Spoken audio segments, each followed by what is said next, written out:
Welcome to the Great Basin Fire Potential Briefing for Saturday, September 15th. This is Gina Palma. Over the next few days, we'll continue to have impacts from winds and low humidity across the Great Basin. Winds will be strongest today, especially in the area in purple over eastern Nevada into northern, central, and western Utah, where wind gusts will exceed 45 or 50 miles per hour today. In the area shaded in orange, we'll see wind gusts between about 30 and 40 miles per hour, with low relative humidity across Nevada and Utah below 6 to 10%. Relative humidity this morning is starting off in the teens in some areas of Utah up into southern Idaho, with wind gusts between 10 and 20 miles per hour. As we move into Sunday, the strongest winds will shift south and east and still remain fairly strong between about 35 and 40 miles per hour in some areas. We also may see a few isolated showers up over central Idaho today and over parts of the higher terrain of northern Utah, which would be near some of our large fires. On Monday, winds will decrease substantially from what we'll see today, however, still remain breezy with gusts around 30 miles per hour over southern Nevada, southern Utah, and the Arizona Strip. Over the last 24 hours, we've seen no lightning across the Great Basin and just a few high base showers and mainly cloud cover up in the north. Light initial attack occurred over the last 24 hours across the Great Basin. Over the last 1 to 2 weeks, we've had very minimal precipitation across the Great Basin, and even over the last 14 days, any precipitation we saw in the south has generally been well below normal. So how this has impacted our fuel conditions: ERCs are still above the 80th to 90th percentile across much of the Great Basin, and in many areas over eastern Idaho into northern Nevada and the northern two-thirds of Utah are above the 97th percentile. Even areas that would traditionally see higher ERCs in the far south and over the central mountains are still seeing ERCs above the 50th to 70th percentile. Looking at some of our fuels charts, again, these ERCs are very high for the time of year, and in many areas of Utah and the northern half of Nevada, we're seeing ERCs above records for the time of year, which would put us back, especially in Utah, into what we would see pre-monsoon in June.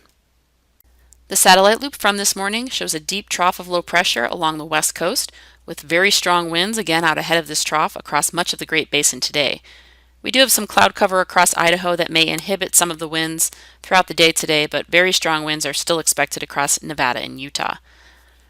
You can see Hurricane Florence, or now what is Tropical Storm Florence, that has moved into the Carolina coast area, and this tropical storm obviously will be producing significant amounts of rainfall and will not directly influence our weather here in the Great Basin, but will impact some of our resources. Already some areas have seen over 30 inches of rainfall, and the rainfall is not even close to being finished yet. Looking at the smoke dispersion forecast over the next few days, the main impacts from smoke will be downwind of our larger fires in Utah as those strong winds and very dry conditions continue over the next few days.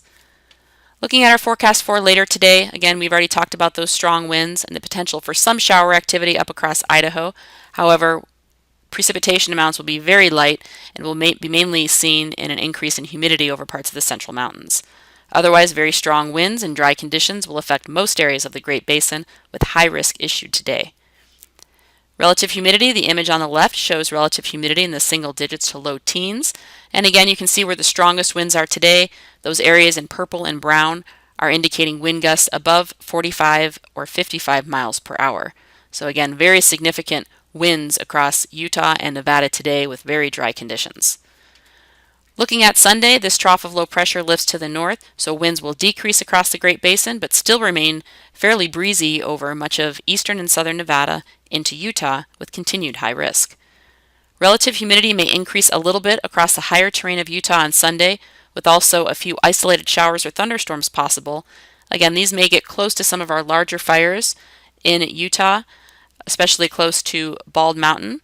However, we may see some gusty outflow winds from these storms, but again, very isolated storms, and still you can see the wind picture on the right showing still very gusty winds between 35 and 40 miles per hour with those dry conditions.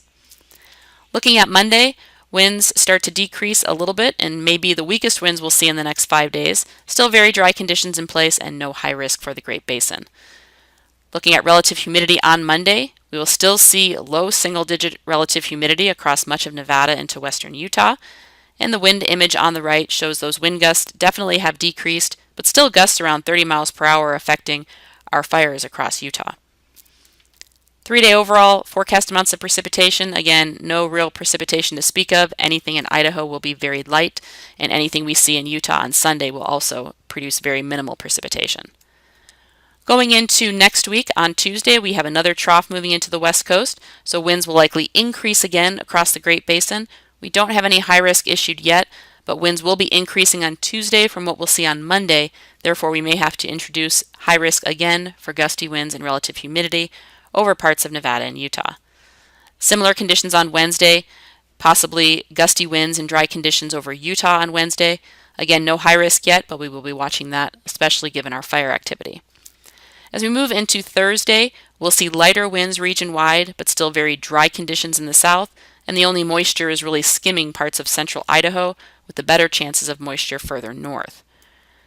And on Friday, we see still kind of a trough lingering along the west coast, but winds again not as strong, no appreciable precipitation expected for the Great Basin. Any of this tropical activity that's coming up from the eastern Pacific looks like it will be shifted to our east, and right now it does not look like the Great Basin will see any of this moisture. Therefore, no real moisture to speak of in the 7-day precipitation. Again, it's mostly shifted to the east, and possibly some light precipitation in the central mountains.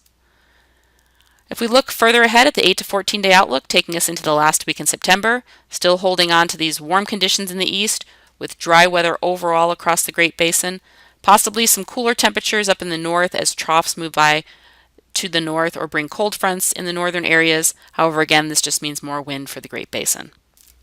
That concludes our webcast for today. Check back tomorrow for the latest updates.